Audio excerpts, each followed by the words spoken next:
Pak Sansan, kalau lensem adalah yang sudah pasti, yang sederhana, yang terperinci dan karakteristiknya. Jadi volume apa yang harus diubah itu kalau di apa namanya di lansam.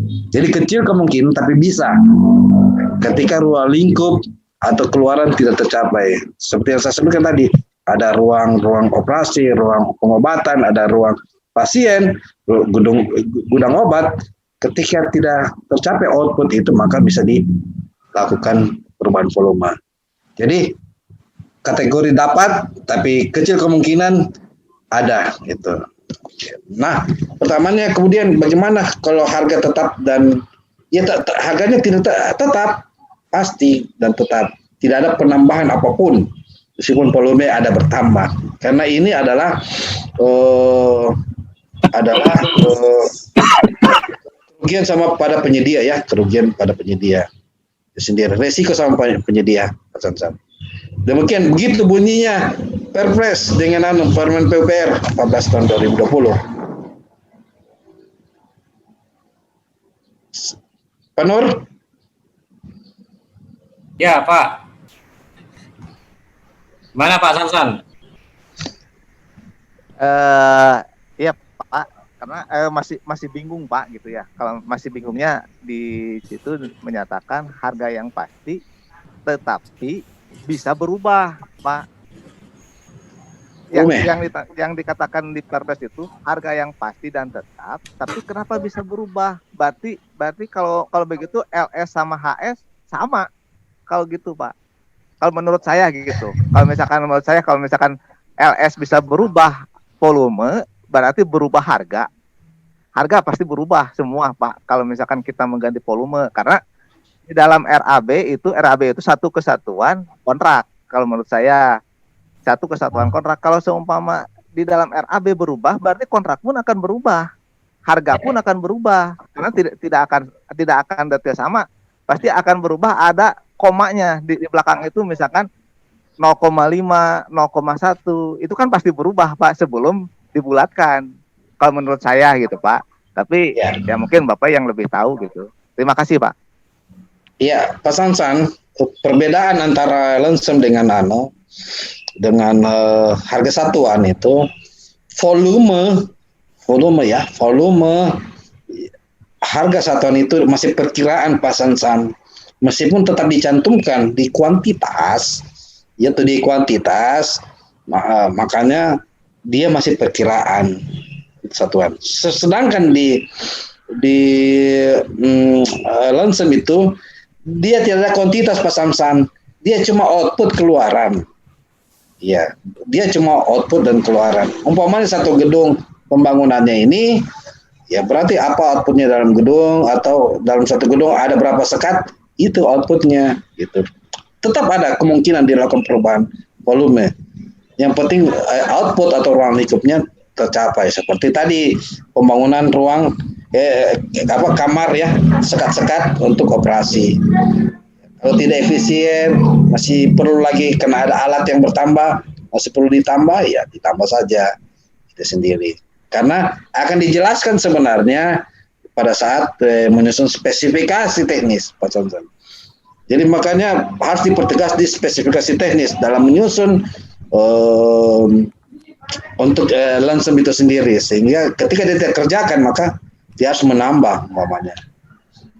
Ini masalahnya kalau dia tidak kerjakan sesuai dengan output atau keluaran, karena dalam satu pembangunan gedung Puskesmas Pak Samsan pasti ada ruang operasi kan, pasti ada ruang pengobatan kan, pasti ada ruang inap. Nah, tidak tercapai itu outputnya gitu berdasarkan output umpamanya ruang operasi ya, jadi harus diuraikan di spesifikasi teknis itu sendiri. Demikian penjelasan Pak Sansan. Silakan Pak Nur. Ya, baik Pak Dr. Elias ya. Kalau dibahas terkait boleh atau tidak, ya tentulah sesuai dengan regulasinya ya. Itu kalau menurut saya dan juga kondisi real di lapangan. Jadi kalau saya pribadi melihatnya itu melihat kondisi real di lapangan, boleh apa tidak. Jadi bukan masalah eh, kita ini harus, kalau kita ini pengambilan keputusan, kalau PPK itu pengambil keputusan.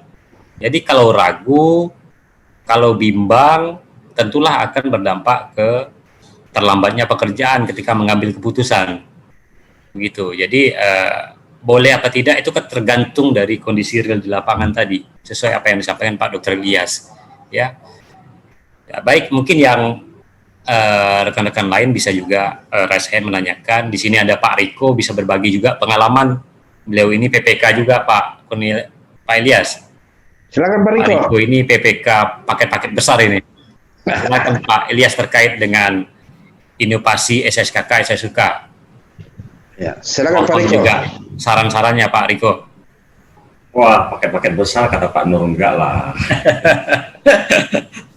Ada yang menarik tadi Pak, yang beton K300 ya. Apakah ada pertanyaan tadi menarik? Apakah langsung kalau ternyata yang dibuat K200 gitu kan, lalu langsung dipidanakan begitu kan? Jadi saya coba ceritakan, ada analogikanya lah seperti ini ya. Contohnya, kalau kita memukul orang itu kan pidana, oke. Benar ya, itu kejahatan, tidak boleh kan memukul orang. Dalam satu konteks permainan sepak bola misalnya, ya kan, pemain berebut bola, lalu ada yang nyikut, mukul, lalu, oh pidana dong, oke, benar pidana, tapi itu harus diselesaikan dengan apa? Kan dalam konteks sepak bola, dia ada peraturannya sendiri, dia bisa di kartu merah, bisa didenda sebagai profesinya sepak bola gitu, nggak langsung harus dibawa ke pidana. Jadi ada konteksnya. Nah, begitu juga pengadaan barang dan jasa gitu. Jangan langsung K300 dikontrak, K200 kenyataan lapangan, langsung pikiran kita pidana gitu loh. Itu kan pikiran-pikiran Indonesia yang sudah berpuluh-puluh tahun gitu. Yang sudah dipelihara, bahwa bangsa kita ini sedang senang-senangnya memidanakan orang. Gitu. Padahal itu semuanya ada di peraturan Barjas yang harus diapain. Kita juga belum tahu kenapa penyebab K200-nya. Kalau kata PPK-nya di perencanaannya bikin K300, tapi metode pelaksanaannya bukan dengan molen atau bukan dengan ready mix, harus manual gitu kan. Mana tercapai? Nggak tercapai juga. Jadi banyak faktornya apa gitu. Nah, jadi kalau misalnya selisih antara K300 dengan K200 ternyata bisa dibayar oleh penyedia, dikembalikan. Lalu di mana kerugian negara? Kan nggak ada kan? Nggak ada kerugian negara. Jadi nggak serta-merta langsung dipidanakan. Atau contoh lain paket jalan misalnya. Paket jalan kabupaten, ketebalan HRS base-nya, ketebalan aspalnya, kalau itu jalan kabupaten 3,8 cm misalnya. Ya kan? Lalu ditemukan setelah diperiksa BPK, oh yang ini ada 3,5 cm. Ya dia cuma mencatat. Lalu pengeborannya selanjutnya dipendekin per 25 meter. Ditemukan, oh sudah 3,8. Berikutnya ditemukan, oh 4,5 ternyata ketebalannya. Berarti ada kelebihan. Nah yang kekurangannya tadi dihitung per berapa meter. Lalu dijadikanlah temuan. Istilahnya temuan itu adalah istilah kelebihan pembayaran kan, yang dituntut oleh penyedia. Dituntut ke penyedia. Lalu penyedia kalau dia bisa mengembalikan, misalnya temuannya dari paket jalan 2 miliar ditemukan 40 juta harus dikembalikan. Ternyata bisa dikembalikan 40 juta. Ya kan? Apakah negara mengalami kerugian? Enggak. Ya, silakan. Enggak. Jadi memang sih orang awam, saya juga dulunya gitu, karena masih awam dengan barang dan jasa lalu bertanya-tanya apakah ketika ada kurang ini langsung dipidanakan. Ya memang budaya kita kan selama ini Pak, pikiran yang tercipta adalah ya itulah, karena memang negara kita sedang senang-senangnya memidanakan. Gitu aja Pak. Ini tukar pikiran aja ya, transfer knowledge atau apalah istilahnya. Kalau pikiran nggak bisa ditukar. Makasih Pak Nur, Pak Ilyas. Makasih Pak Riko. Ya. Mungkin juga dari Pak Pidi, Pak Kurniawan Ilyas, ada Pak Pidi juga bergabung itu. Oh silakan Pak Pidi. Pak Pidi. Pak Pidi. Pak Pidi nggak monitor kali ya? Masih ada keperluan ya. Maaf. Boleh Pak Widi tambahin sedikit tentang SSKK dan SSK ini Pak Widi. Jadi buat transfer knowledge ya, tidak kepada rekan-rekan PPK yang mungkin yang baru atau memang baru mau akan dipromosikan menjadi PPK. Karena kan tanggal 9 ini kita pilkada ini Pak. Pasti tahun depan PPK-nya berubah.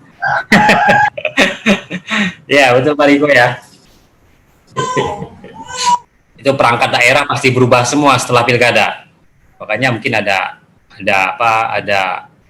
masukan buat terkait SSKK, SSUK. Monggo Pak Pidi. Baik, terima kasih. Jadi mohon maaf mungkin lagi biasa. Jadi begini, memang kita harus pahami dulu Bapak Ibu sekalian adalah pada saat menyusun rancangan kontraknya ini. Karena lagi rancangan kontrak ini sangat vital buat Bapak Ibu sekalian di berikutnya. Kenapa? Dari rancangan kontrak inilah akan berimplikasi terkait dengan pelaksanaan di lapangan. Banyak sekali memang tadi itu yang teman-teman pada saat nyusun rancangan kontrak, lumsum mau satuan, gabungan segala macam, sebenarnya itu adalah justifikasi. Jadi justifikasi. Jadi kita tidak bisa memaksa PPK itu harus memilih lumsum atau satuan. Ada justifikasi yang memang sebenarnya menjadi pertimbangan PPK pada saat saya milih lumsum karena apa. Tapi yang memang PPK harus paham dulu makna lumsum, makna satuan, makna gabungan. Begitu memahami itu, jelas akhirnya memilih. Nah, sebenarnya pada saat memilih pun sebenarnya nih para PPK itu boleh minta saran-saran dari para ahli-ahli pengadaan. Apa nih? Terus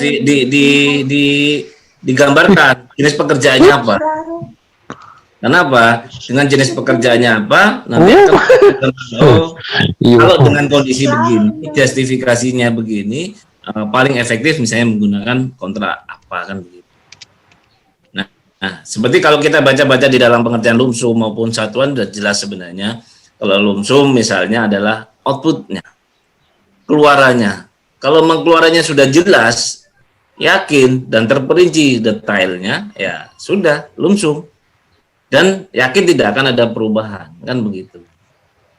Nah, kalau memang masih perkiraan, ya sebenarnya kalau kita lihat di Permen PU 22 tahun 2018 itu, malah bangunan gedung negara itu sebenarnya kontraknya ada lumsum. Ya, di dalam Permen PU 22 itu. Tapi itu kan sekali lagi pilihan. Karena asumsinya bahwa bangunan dan gedung itu kita sudah mendetailkan sedetail-detailnya. Gitu. Apa yang jadi gambaran terkait dengan bangunan tadi. Jadi kalau menurut saya, karena kita tidak akan bisa menyalahkan, salah PPK, salah pada saat milih jenis kontrak. Tidak. Pasti PPK itu memilih jenis kontrak itu punya justifikasi, punya pertimbangan. Nah, justifikasi pertimbangan inilah tolong diadministrasikan, dibuat tertulis.